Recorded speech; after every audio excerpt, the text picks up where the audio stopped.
All right, Carlos, welcome to the show, man. How does it feel to be Carlos today? Oh, it feels great, Brett. Feels great to be Carlos every day. Tell us a little bit about how that went for you transitioning from an employee, and being basically from one of the biggest operations in the world, the United States government, into being an employee, but now owning your own business. What's that like for you? Oh, I think that's great to talk about, Brett, because I know your audience is physicians and various people. I think being an employee, there's a sense of comfort, and you sort of don't have to worry about where your money's coming from. You sort of worry about just getting to work and doing the work. You know you will be paid. So when I came out of the military from that structure, it sort of seemed natural to just be employed. I didn't know, and I didn't have any plans of private practice. But once I became employed and having been a physician for so many years already, I realized that they were just going to work me, and I was not going to be able to practice medicine the way I wanted to. Actually, I wanted to sit there, get to know the patients, and not sort of assembly line kind of a practice. So after about a year, I realized this is not for me. I could have moved, but the need was still there. So I decided to open a private practice, never having done it, never knowing how to do it, and then just did it. I'd always had an interest in real estate, and being in the military, you move quite a bit. So I would buy a house and then rent it. As I moved to another base, I would buy another house, then rent that house.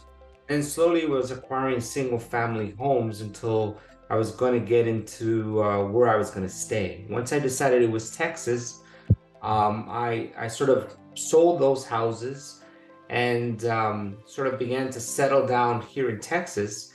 I bought my offices so that I would own them. I bought my first townhouse home, then rented that. Then I bought my first multifamily, and that was a sevenplex, and then continued to go from there. It's just once I decided this was where I was going to be, I just began to buy real estate.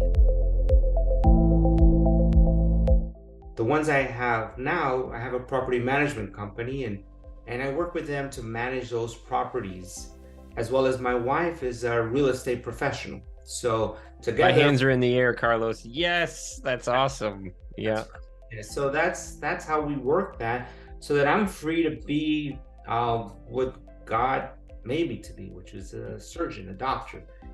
But at the same time, I can be involved in all these real estate transactions and have a whole nother business completely on the side. Only thing I would point out there is kind of like a limiting belief that we have, that real estate couldn't produce the same value to you as a physician. I would say that it can. You just have to find the right way, and you have to find the why has to align. And what I hear in you, Carlos, is there's no way that a real estate portfolio could fill your love bucket or your what God has created Carlos to be bucket, no matter what the dollar value may be. So in that regard, That's real right. estate never has a chance to provide for you what being a physician can provide for you. That's exactly right, Brett. It's the love of medicine, the love of helping others, the love of giving back that drives me and fills me. It's not the dollars. And not being able to I guess separate the two is a big piece there, Carlos, because real estate can provide that platform to allow you to do the medicine you want, not the medicine you need to do. The other thing you mentioned there too, just as a physician, extremely intelligent, sometimes that's a downfall. And it's the pride thing, the almost like an arrogance sometimes, where if I'm not a surgeon. I'm saying hypothetically here. I'm a surgeon. I've got this. I mean, look what I do for a living, right? You don't think I can buy a single family house and cash flow off of it, or a multifamily building? So I think that sometimes that's a challenge for physicians because of the level of intelligence that they already possess. I think the challenge is the amount of time you want to give to something else other than what you do every day. There's a challenge because you know that you could try to learn this, but that's going to take time, and you don't have a lot of time. So then you try to figure out either, okay, I kind of know it, or I don't want to know it. I'll let someone else take care of it, and then you sort of you shortchange yourself on what's possible. Where real estate allows me to have time to do medicine and more, because I don't have to worry about a lot of things. I think I heard smaller multifamily is your favorite Yes. type of real estate. Tell us a little bit about what's attractive to the smaller multis, and what does small mean to you? To me, I stay within 7 to 20, 30 units. Um, I like that because this way, there's one or two that are not rented. You're still always still cash flowing. You're at a minimum paying the note, but usually more than that easily. I don't get in over leverage. I go in 20, 30% usually down.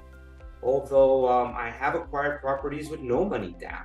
So I like that because it's very manageable. I'm not as interested in syndication. I think syndications allows you to get into bigger deals, but then I have control issues. So I like to be in control of what's going on, and a syndication doesn't allow that for me. Unless I'm the general partner, which I'm not interested in worrying about someone else's money, and I don't want to risk their money. So I'd rather just do it on my own. So small multifamily is a nice niche for me, and that's been working. So what's next for Carlos, man? What's on the block? I have my kids. I think those are my greatest accomplishments. My son, he's a lawyer, and he's barred in Texas as well as New Mexico, and right now he's in Army boot camp. We're gonna go pick him up next week, and he's serving his country, and he's gonna be an attorney. And my daughter's in medical school in El Paso, and we just went on a medical mission trip doing cleft lips and cleft palates in Mexico. And she was with me operating, and that was awesome.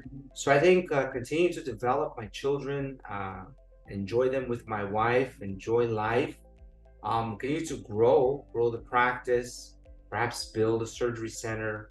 Who knows? Whatever comes up, but just keep forward.